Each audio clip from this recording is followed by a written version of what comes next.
I just wanted to still say something, but I think I'm waiting on my mom. Yeah, she had a question. So wait, you'll put up for the class.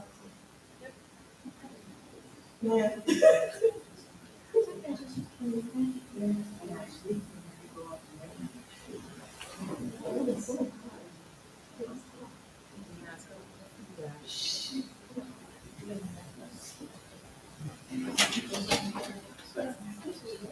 I think my mom was with that. I'm waiting on her.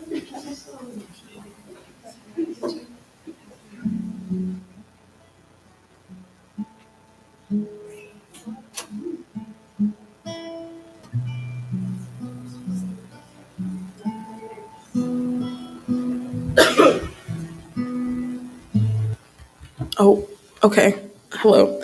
Hi, sorry, there was a bit of a miscommunication. I also wanted to talk. I was the first kid, so that's me. It was nobody's fault. There's just a weird thing, and we have like a weird time limit. So, no worries. Thank you for all being flexible and coming back out here. I mean, it kind of was just like a short walk, but it was a nice little break, I'm sure. Get some air. Um, uh, I wanted to just in general I have some like outline notes, so it's not as formal as my sister had a really, really good speech. So proud of her. I was about 4 years old when my little sister was born, Alyssa, and the picture's not up there because it's just me and her. But I was mean mugging her hard. There, it's like an infamous picture of our family where she's like, "So you didn't like me?" Like, and I don't know. Obviously, as a 4 year old, I don't know.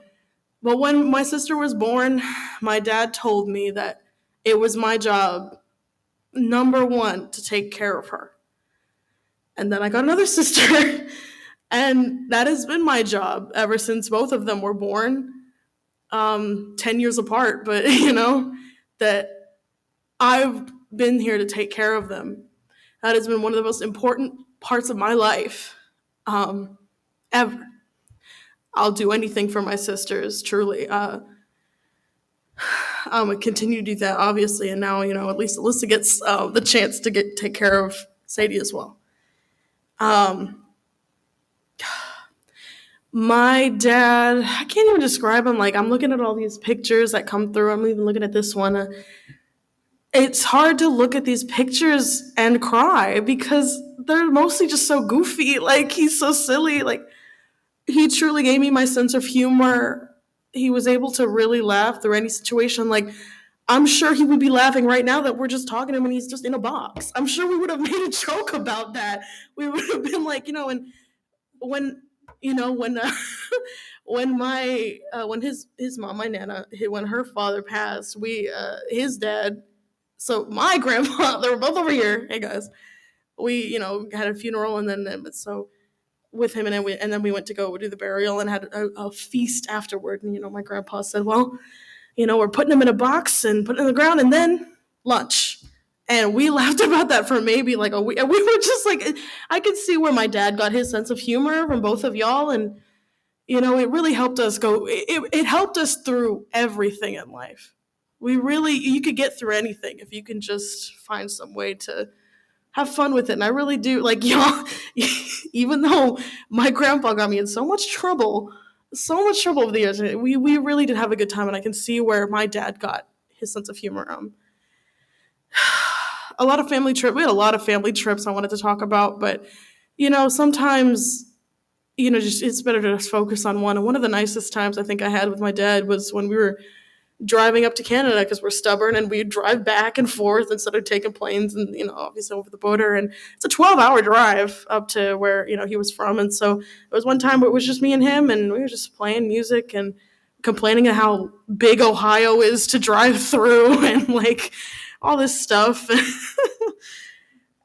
had a little bit of a complicated relationship. I won't go into it, but we both held each other accountable when the other one was doing whatever. So we had a lot of ups and downs, but I never doubted that my dad wouldn't do anything for me. And I'm telling you anything. I he like anything. He would move mountains for me, I'm sure. And I just, even through any of the hardest things that we went through together, that is still so true. Um, I was looking at this picture of him at Charlotte. It's actually on Pride weekend. I had been there just that day in Charlotte. Just this was August last year, and I remember him taking a picture of the Charlotte Towers, the Queen City. I'm not from Charlotte. I don't know what they're called, but they were like done up in the pride lights and everything. And he took a picture and he sent it to me, and I was just like, oh, I was like, I'm just loud leaving. Actually, we had been there all day, and he took me to my first pride. I was freshman year in high school, so I was about 14. So it was very like it's very symbolic. It's one of the best pictures that we found that felt very like you can see he's happy in his eyes and his whole demeanor. He just looks really nice. So yeah, he took me to my first, and I'll never forget it. It was like obviously he wasn't expecting some of the things that he would see that day, and that I was so young, and it was so important to me, and he was there for me through literally everything. Even when I was being a pain in the butt, even when I was, he helped me get my first car. He helped me haggle the price down.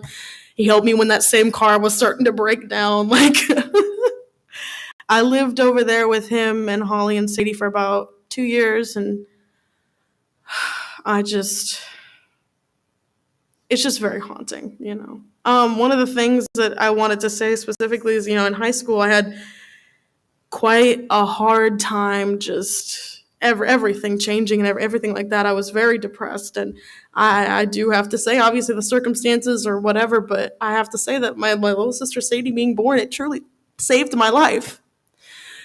I wanted to grow up with her having me here, and I'm so glad that she does, because obviously I love her very much. If y'all saw us running around earlier, and I thank you for giving me the strength to be here.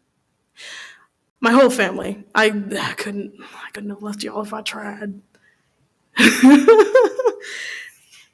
I got told I bear quite a resemblance to my dad. I mean, in middle school, yeah, people would ask if he was my brother, and I was like, ew, that's nasty. I feel like I kind of grew into his facial features a bit more, and I keep seeing him when I look in the mirror, and I know that means he's with me. And I wanted to say that, you know, it's really hard. It's really difficult. Like, the last thing he said to me was that he wouldn't let me down, and I know that he won't. I know that he's here with me. But yeah, I just wanted to share our life. It's hard to end these kinds of things because it's so like you never know what else to say. I mean, but I get like to keep a little pretty urn in my room and keep that with me, and it's one of the other reasons that we wanted him cremated so that we could all have at least a piece. We got to leave our letters with him before he was cremated, so my words are with him, and his last words are with me. So I will never stop loving him. They played "Don't Stop Believing." That was kind of our song for a while. We loved listening to the '80s music together. So it just he meant a lot to me. He would have done anything for me. Like it said in the obituary, he would take the shirt off of his back for somebody else, and that was always true. So, but yeah, I appreciate y'all coming back in here to listen to me ramble. But thank you very much, and I love you, Dad.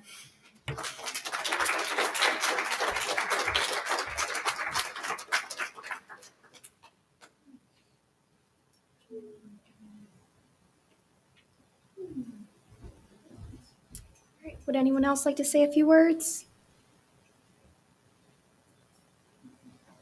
Yeah. All right, well, this concludes our service. Thank you.